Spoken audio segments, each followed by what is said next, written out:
பொண்ணை பார்க்க போனோம். பொண்ணை பார்த்த உடனே எனக்கு பொண்ணை பிடிச்சிருச்சுன்னு சொன்னேன். அந்த பொண்ணு உள்ள போயிடுச்சு. கூட வந்த தோழிகள்லாம் உள்ள போயிட்டாளுங்க. உள்ள போய் கேட்டிருக்காங்க, மாப்பிள்ளை இங்கேயே பிடிச்சி போச்சு, உனக்கு மாப்பிள்ளையே பிடிச்சிருக்கான்னு கேட்டிருக்காங்க. எங்க அவனை பிடிச்சிருக்கான்? அவன் வடக்க பாக்குற மாதிரி தெக்க பாக்குறான், எங்கேயோ பாக்குற மாதிரி என்ன பாக்குறான், இவனை கட்டிக்கிட்டு என்ன இளவு கொட்டான்னாலாம். அந்த ஒரே ஒரு வார்த்தை என்னை இவ்வளவு பெரிய இடத்துல கொண்டு உட்கார வச்சிருக்கு பாருங்கன்னா. அதனால தான் நான் சொல்லுவேன், எல்லாரையும் வார்த்தைகளை மட்டும் பார்த்து பேசுகிறேன்னு சொல்லுவேன். ஒவ்வொருத்தையும் வார்த்தைங்கிறது அலங்கார வார்த்தையாக இருக்கட்டும், அசிங்கமான வார்த்தையாக இருக்கட்டும், எதா இருந்தாலும் அதை பார்த்து பேசு.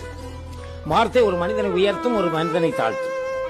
ஒரு மனிதனை கொன்னே போட்டுரும், இன்னொரு வார்த்தை உயர கொண்டு வச்சு அவனை வாழ வச்சிடும். இதுதான் வார்த்தையினுடைய அலங்காரம்.